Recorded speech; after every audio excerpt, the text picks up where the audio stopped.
Good morning, traders. Happy to be with you today. What is going on with the pre-market? We are seeing absolutely nothing. I have PXS, SLS. That's it. I hardly have anything on my watch list. And this was the problem trading live. See, when I was trading live, I was like a flock of flamingo looking for a trade. And let me show you what I mean by that.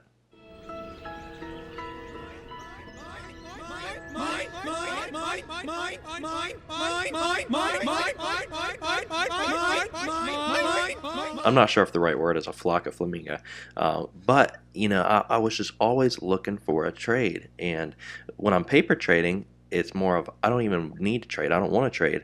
If something presents itself, I'll take the opportunity, but I wait for it to come to me. And that's not how I was trading live. I'm like, I got to make money today. I got to find the trade today. That's an emotion that I've got to fix, got to overcome somehow before I open up a live account. I need to be like a sloth though, guys. I got to be sloth-like, where I hardly can move. But when the bug starts creeping up to me, I slowly reach out, pick it up, and eat it. I devour that little thing. Flamingos are the little kids. The sloth is the very wise one. See, there's a reason why the younger generation of kids, manage social media accounts, and there's a reason why older people manage money. PXS, as you guys know, was my swing trade. This one has all the hype right now. This one has all the attention. PXS is having its first little pullback here. Now I could look to have a position right around these levels. That's our first pullback right here. We should start consolidating and getting our next leg up if we're going to end up curling up and breaking $3. Alright, I got in at 283. 283. Now my stop is going to be below 272. That's the VWAP.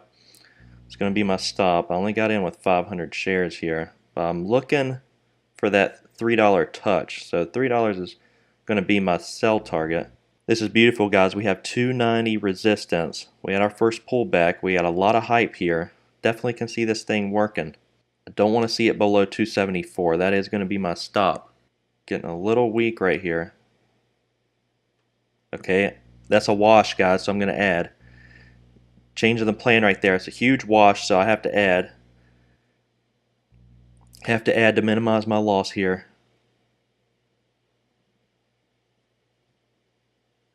Okay, and I took the loss, $35. So I changed the plan on that, guys, just because of how fast we sold. And that's something you'll learn with experience. Just to minimize my loss, that's what I had to do. Because it's a little bearish right now. I mean, it could still pop back up. Because from 290 to 260, when it drops that quick, takes out people's stops, and 30-cent drop, it's going to have a pop back up. So rather than selling at the bottom, let's add at the bottom and then sell as it pops back up, just to minimize my loss. That's a good lesson for you guys. It's not what I was planning on doing, of course. Obviously, I'm not planning on taking a loss at all on this trade. And this is kind of difficult to teach, because more of amateur traders are going to just continue to average down, and take a huge loss. With what I was doing here, I wasn't trying to make any money. After it went against my plan, but it went against my plan very big, I think, okay, how can I minimize that loss, make it smaller? Okay, and now my PXS charts are not even working again. It's showing 271 bids. Guys, Thinkorswim is really getting on my nerves. This is where I want it at 270 because that's support. Is anyone else having these problems where the chart's not working? I mean, I've never had this problem up until maybe a month or two ago. Then it just started happening all the time. And PXS, my chart isn't even working. It's not even working. I wanted this down at 270. The bids are showing 278. I was looking for this pattern, guys. I mean, you knew I was. I told you I wanted it back down near 370, which is exactly where it went to. I was just looking for this squeeze right here. The squeeze, and then, buy it right up in here.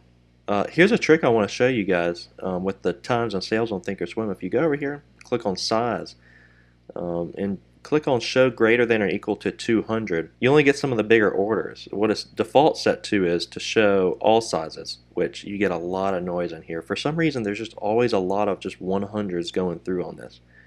It's really irritating. You want to see what the big boys are doing. Okay, SLS was the other one from pre-market, and see what I'm talking about. This is what I said yesterday with TNXP, although that one had gapped up a lot. when a stock is gapping up, you want to wait for the wash. This is something you guys got to learn. You got to wait for the wash. Wait for this sell-off at the start, because people are taking their profits who have held overnight, who have maybe got in, pre-market, wrote it up and sold it. Just at the start of the day, there's a lot more selling, a lot more shorting. Wait for that to happen and then find your support. We can pull down this daily chart, map that out pretty easily.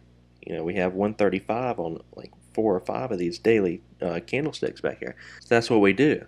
We find the support, and right out of the gates on some of these stocks that are gapping up, wait for them to pull back to those areas of support, and then you can get confirmation. Just like on SLS here, we had confirmation once, twice, 3 times, 4 times, 5 times. It just kept hitting off that 135 area. Then it started getting the volume. Shorts began to cover. It had the red to green move, so it broke the open of the day, 147. Got a nice little move up, and nice profit potential. You could buy this at 140, sell it at 150 resistance, and you're good to go, guys. 10 cents, 1,000 shares, $100. Alright, traders, thanks for watching the video. I took one trade. I should have waited even longer. That's why I'm paper trading right now, because I wasn't patient enough there as well. We saw this happening. I told you guys I wanted a 270 entry. My chart wasn't working. This was the move I was looking for here. A beautiful triangle set itself up. That's what I should have waited for. This is the strategy I want to go into when I open up my live account, is focusing on the triangles and learning how to trade those, not going for the 1 minute pullbacks, the next leg on up. I want to wait for the patterns to develop. I got to start learning how to be more patient. That's what I'm going to be focusing on. When I think that I'm patient enough to fund more money into the live account, I will do it. Right now, I'm just not there yet. I got to keep waiting for these setups to develop, to form themselves. Thank you guys so much for being a part of this journey. I'm very happy that you're along for the ride. We'll see you tomorrow.